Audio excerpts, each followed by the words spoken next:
پوری دنیا جہاں بڑی بڑی زمینی گاڑیاں بنا رہی تھی، وہیں رشیا نے 26 فیٹ اونچا اور 110 فیٹ لمبا مل Mi-26 ہیلی کاپٹر بنایا، جس نے دوسرے تمام ہیلی کاپٹرز کو بھی پیچھے چھوڑ دیا۔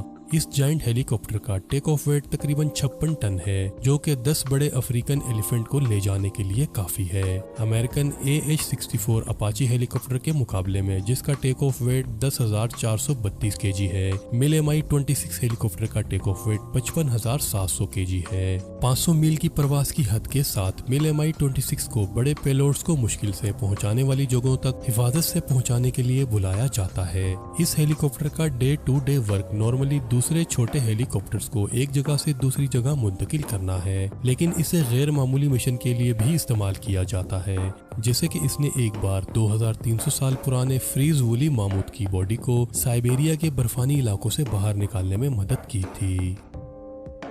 یہ ٹرین زیادہ تر لوگوں کو ایک مال بردار ٹرین کی طرح لگ سکتی ہے، لیکن یہ دراصل ایک لمبی BHP بلیٹون آئرن اور ٹرین میں سے ایک ہے جو آسٹریلیا کے صحراؤں کو عبور کرتی ہے۔ ذرا اس بلیٹون آئرن ٹرین کی لمبائی کو دیکھیں تو وہ زمین سے اپنے راستے کو سمیٹتے ہوئے ایک بڑے میٹل اسنیک کی طرح نظر آ رہی ہے، لیکن یہ بھی ان کی اصل شکل نہیں ہے۔ 2001 میں BHP نے درست طریقے سے نئی لمبائی حاصل کی جب انہوں نے سب سے طویل اور سب سے بھاری مال بردار ٹرین کا ورلڈ ریکارڈ توڑا۔ مغربی آسٹریلیا میں یانڈی مائن اور پورٹ ہینڈلینڈ کے درمیان دوڑتی ہوئی 682 گاڑیوں والی ٹرین 4.2 میل کی لمبائی تک جا پہنچی تھی۔ اس کے لیے 90,000 ویٹ ٹنز آف آئرن کو پہنچانے کے لیے 8 ڈیزل انجنز کی ضرورت تھی، اور اس پوری ٹرین کا مجموعی وزن 1,10,000 ٹن تھا، جو کہ 488 اسٹیچو آف لبرٹی کے برابر ہے۔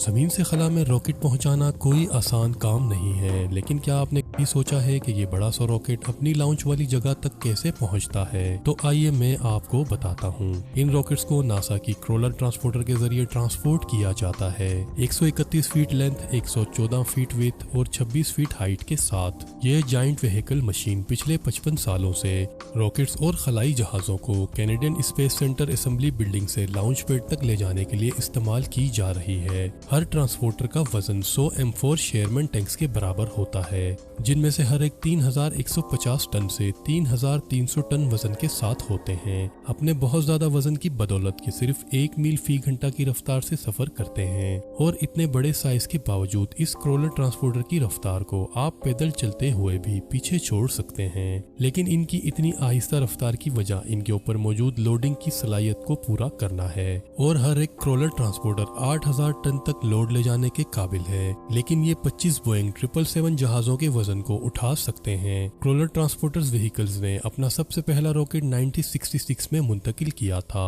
اور لاسٹ ٹائم ان کو 2011 میں اسپیس لانچ سسٹم کے موبائل لانچر کو منتقل کرنے کے لیے استعمال کیا گیا تھا، لیکن آپ انہیں 2024 میں دوبارہ دیکھ سکتے ہیں جب ناسا کا آرٹیمس اسپیس پروجیکٹ شروع ہونے والا ہے۔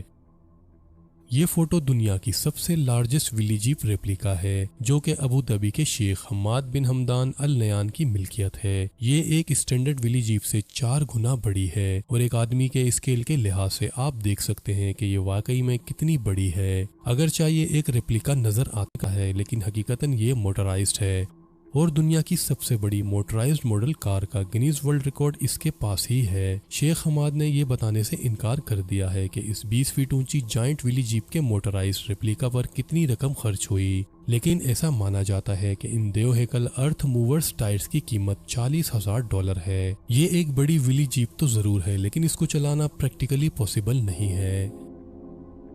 اس کار کا نام امریکن ڈریم ہے۔ 30.5 میٹر لمبی اس کار کو 1980 میں بنایا گیا تھا، جب ایک وائلڈ کار کسٹمائزر جے اوہیربرگ دنیا کی سب سے لمبی کار کو بنانے کے لیے اپنا خواب پورا کرنے کے لیے نکلا۔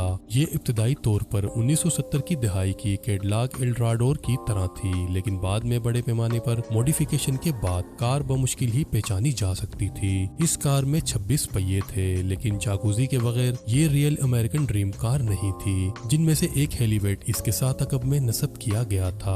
ان تمام تراشوں اور خراشوں کے ساتھ اس کار کی قیمت 1980 کی دہائی میں $2 ملین تھی، لیکن افسوسناک بات یہ تھی کہ یہ امریکن ڈریم اتنا طویل نہیں تھا۔ اس کا استعمال تب تک ممکن تھا جب تک یہ سیدھی لائن میں جا رہی ہو، اور ساتھ ہی اسے 1 میل کا فاصلہ طے کرنے کے لیے 4 لیٹر فیول کی ضرورت تھی۔